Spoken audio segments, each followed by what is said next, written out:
melaksanakan tarawih pertama dan dia tidak melakukan dosa sampai selama Ramadan, maka itu sholat yang dia lakukan itu menjadi pelebur dosa dia seluruhnya. Tak peduli dosa besar atau dosa kecil, maka diibaratkan itu seperti bayi yang baru lahir. Dah satu aja, namun di sana nanti ada spesial khususnya gitu. Namun dibuka semua, repotnya ada bahan nanti Ramadan. Maya Ramadan dengan 20 nih.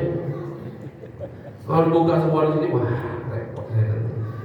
Itu rahasia perusahaan. Satu aja, biar kita semangat setidaknya fadhilul amal, kita melaksanakan sesuatu itu karena mengharap amal tersebut, sehingga dengan harapan amal tersebut kita semakin dekat kepada Allah, semakin dekat kepada Rasulullah. Lanjut sedikit, yaitu dalam pasal baru, faslun syurutus sihatihi, yaitu syarat sahnya puasa arba'atu asya, yaitu ada 4 perkara. Yang pertama adalah al-Islam. Yang pertama adalah orang-orang Islam. Orang-orang non-Islam puasa bagaimana? Nah itulah tak beruntungnya orang selain Islam. Dia tidak dapat apa-apa dengan puasanya. Karena puasa ini salah satu pahala yang tidak bisa kita ukur. Karena kata Allah, as-sumuli wa ana ajzibi. Puasa umatku hamba itu untuk aku langsung yang memberikan ganjaran pahalanya. Jadi tidak sama kayak sholat jamaah. Kalau sholat jamaah ada hadisnya 27 derajat au fi riwayatil akhir atau au fi riwayatil ukhra itu 20 derajat ada pos-posnya. Tapi puasa Allah bilang as-sumuli wa ana ajzibi. Puasa hamba itu untuk biar aku langsung yang memberikan ganjaran pahalanya. Jadi puasa ini adalah salah satu pahala yang tidak bisa kita ukur. Maka rugi orang yang tidak puasa Ramadan. Ada orang yang tidak boleh puasa Ramadan, orang yang diperbolehkan tidak puasa Ramadan. Ada, nanti kita bahas. Tapi jangan sembarang-sembarangan digunakan. Pokoknya saya tekankan jangan. Nanti saya pula dapat namanya nanti. Islam. Kalau orang selain Islam puasa Ramadan, ya hadis Rasulullah adalah as-sumu tasihu, kata Rasulullah. Puasa itu menyehatkan. Jadi dia dapat sehat badannya. Kalau kita sehat badan dapat, pahala dapat. Nah itu plusnya. Nah kalau mau non Islam masuk dulu Islam biar mantap. Yang kedua wa aqlun. Yang kedua adalah orang-orang yang berakal. Orang-orang yang berakal itu yang bisa membedakan baik dan buruk. Orang-orang yang tidak berakal tidak ada kewajiban. Orang gila tak ada kewajiban puasa. Sampai dia berakal. Kalau orang gila sudah berakal, barulah punya kewajiban puasa dan dia wajib mengkodok puasa nanti. Dan yang ketiga, orang-orang syarat sah puasa yaitu wanaqaun min nahwil haid, yaitu bersih dari darah seumpama darah haid. Untuk perempuan khususnya. Perempuan kalau udah haid tidak boleh dia puasa. Jangan karena pengen soleha puasa pula dia. Nah ini yang repot nih yang ini. Karena kalau dalam posisi haid dia meninggalkan puasa tersebut, pahala bagi dia. Kalau dia mengerjakan malah dosa. Cuma haidnya harus ditentukan, harus kita paham betul pakai haid ini gimana. Haid itu kan apalul haid sedikit, paling sedikitnya haid itu nih, tolak ukurnya itu 24 jam. Cuma terbentang selama 15 hari. Jadi kalau 15 hari ini udah 24 jam itu darah haid.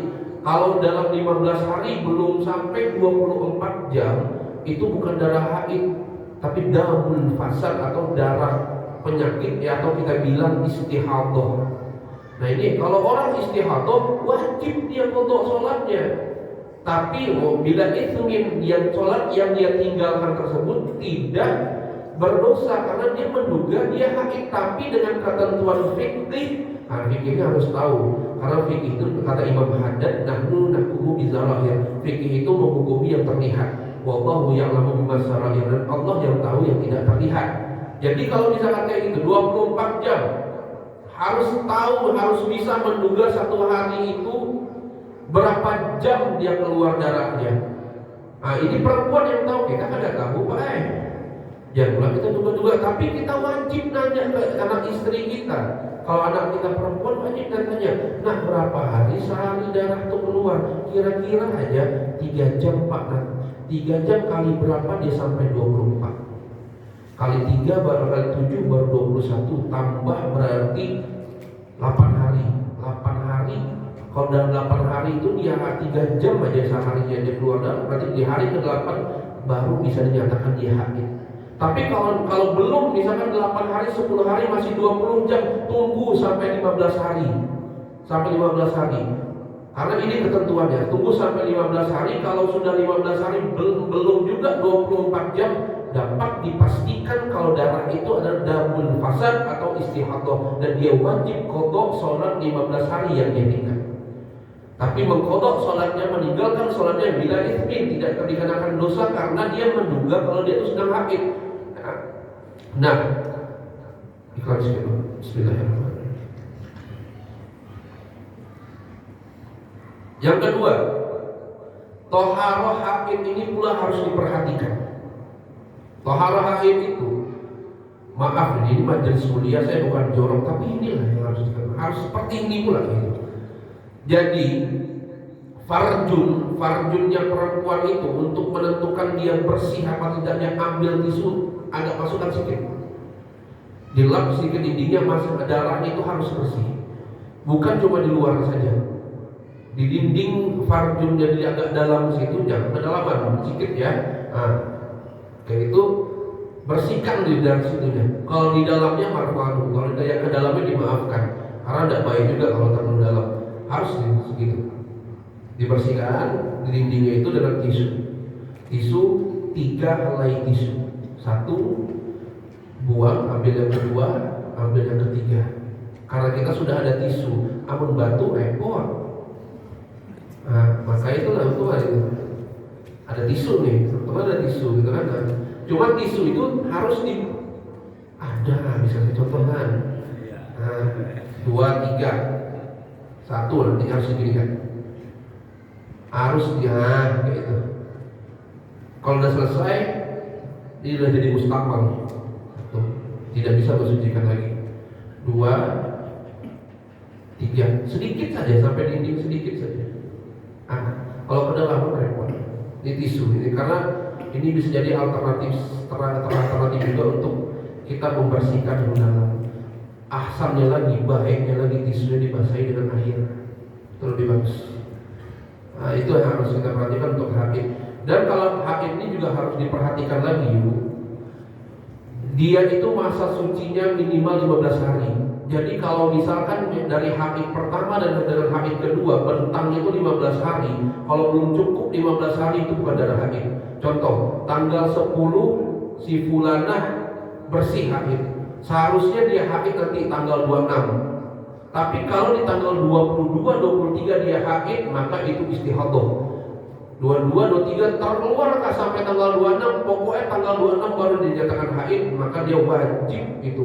Kalau udah istihadah, dia wajib sholat. Wajib sholat, meninggalkan sholat dosa hukumnya. Karena kenapa? Kita sudah tahu masa sucinya adalah 15 hari, bisa lebih. Karena hormon perempuan kita tuh beda-beda lah setiap orang. Nah, itu yang harus kita pahami tentang haid itu. Yang keempat yaitu al-ilmu bi kaunil waqti qabilan lis-shaum, yaitu ilmu yang paham tentang contoh kayak larang apa yang membatalkan puasa dan lain-lain. Karena syarat ada, kalau di puasa ada syarat sah, ada syarat wajib, ada rukun, ini beda. Syarat sah puasa yang pertama yaitu mereka Islam dalam kedua berakal, yang ketiga bersih dari sumpah darah haid, dan yang keempat yaitu mengetahui masuk atau mengetahui waktu yang diperbolehkan untuk berpuasa. Contoh kalau di sini Ramadan aja lah, Ramadan dulu.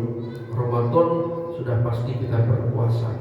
Nah, ini yang harus kita bahas. Karena waktu yang tidak diperbolehkan berpuasa itu pertama iden itu, kalau idain bahasa kita 2 id. Cuma kalau kita bahasa Arab kita anak-anak pesantren itu suka dipleset iden jadi gitu. Nah, jadi 2 id itu diharamkan Idul Fitri, Idul Adha diharamkan untuk puasa. Yang kedua hari tasyrik, yaitu di mana kalau ini biasa hari tasyrik ini bertepatan dengan orang-orang setelah kurban Nah, yang ketiga yaitu yaumul syak. Yaumul syak itu hari keraguan. Hari keraguan ini puasa belum ya? 29 apa 30. Cuma kalau sekarang sudah terjawab karena kita ikut pendapat daripada ahli ulama.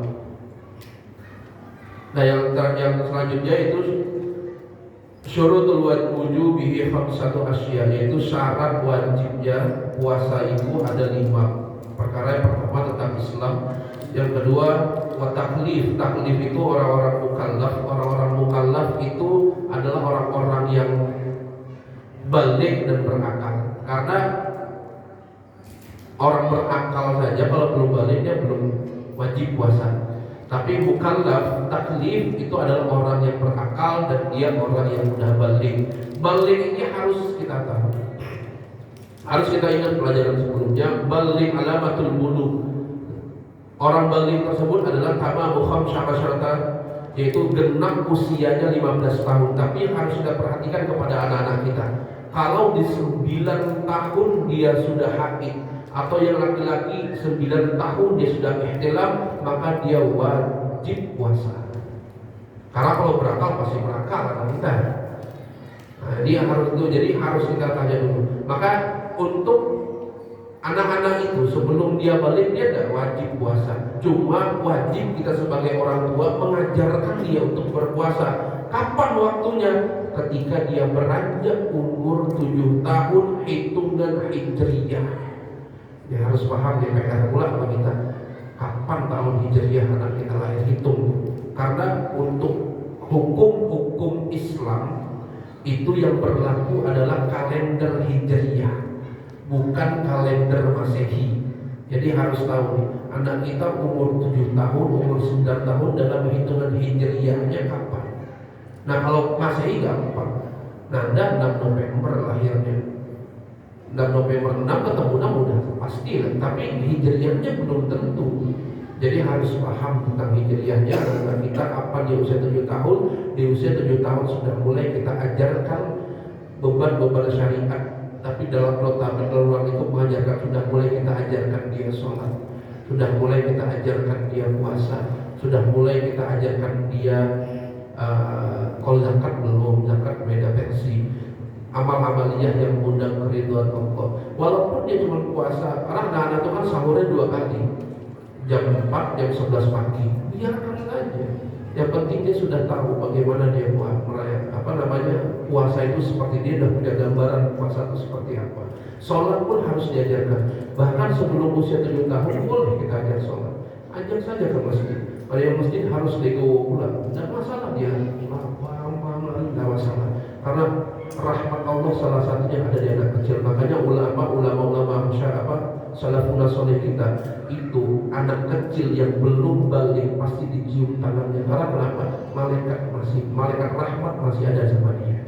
Apalagi di salah satu amalan guru kami, kalau ada anak kecil anak kecil salim tangannya, dia salim tangan itu langsung kita doa. Karena kenapa? Doanya anak kecil itu langsung tembus.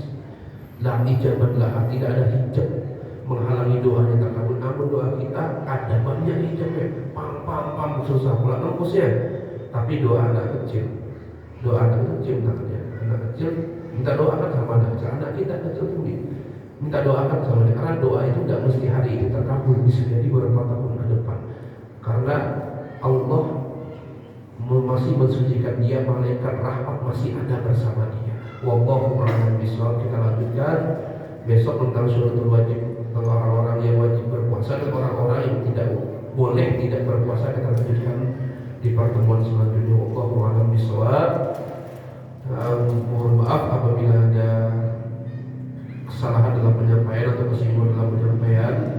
Untuk itu sebelum kita tutup, kita berfatihah kepada berharap dari Fatihah kita ini senantiasa kita dikuatkan iman Islam kita, dan ada salah satu keluarga kita sakit senantiasa disembuhkan, dan orang-orang yang telah mendahului kita dengan hadiah Al-Fatihah kita ini mudah-mudahan menjadi ringannya amalnya, sampainya amalnya di dalam kubur sana, dan untuk seluruh anak-anak negeri, anak cucu kita diberikan anak yang soleh dan soleh, dan bahkan tidak hanya soleh dan soleh, mudah-mudahan berpangkat abror, pangkat abror itu, yaitu di mana pangkat dia tidak akan pernah berdurhaka kepada orang tuanya, apalagi mendurhakai Allah dan Rasulnya. Al-Fatihah billatil madhkur wal mawsul lahdat rasul billatil madhkur. Al-Fatihah. A'udzu billahi minasyaitonir rajim. Bismillahirrahmanirrahim. Alhamdulillahi rabbil alamin arrahmanir rahim maliki yaumiddin. Iyyaka na'budu wa iyyaka nasta'in ihdinas siratal mustaqim siratal ladzina an'amta 'alaihim ghairil maghdubi 'alaihim waladdallin. Astaghfirullahaladzim. Bismillahirrahmanirrahim. Hamdan yu'affi ni'amahu yukafi mazidah. Ya Rabbana lakal hamdu kama yanbaghi li jalali wajhikal karim ya 'azim sultanik. Allahumma shalli ala sayyidina Muhammad salatan tunjina biha min jami'il ahwal wal afat wa taqnilana biha min jami'il hajat wa tutahhiruna biha min jami'is sayyi'at wa tarfa'una biha ila darajat wa tuballighuna biha sampai ila khairati bi hayatin wa ba'da mamat. Allahumma ja'alna wa ahlana min ahli ilmi wal khair min ahli al-istiqamah min ahli al-Qur'an min ibadah min ahli al-karimah ya Allah ya Rabbal Alamin warzuqna wa iyyahum fahman nabiyyin wa hifzal mursal wa ilhaman malaikatil muqarrabin fi afiyatihi ya Rabbal Alamin. Allahumma ja'alna ummatan sayyidina Muhammad. Allahumma astur ummatan sayyidina Muhammad. Allahumma jibur ummatan sayyidina Muhammad ya Rabbal Alamin. Wa sallallahu ala sayyidina Muhammad nabiyyi wa ala alihi wa sallam. Subhana rabbika rabbil izzati amma yasifun wa salamun ala al mursalin walhamdulillahi rabbil alamin. Assalamualaikum warahmatullahi wabarakatuh.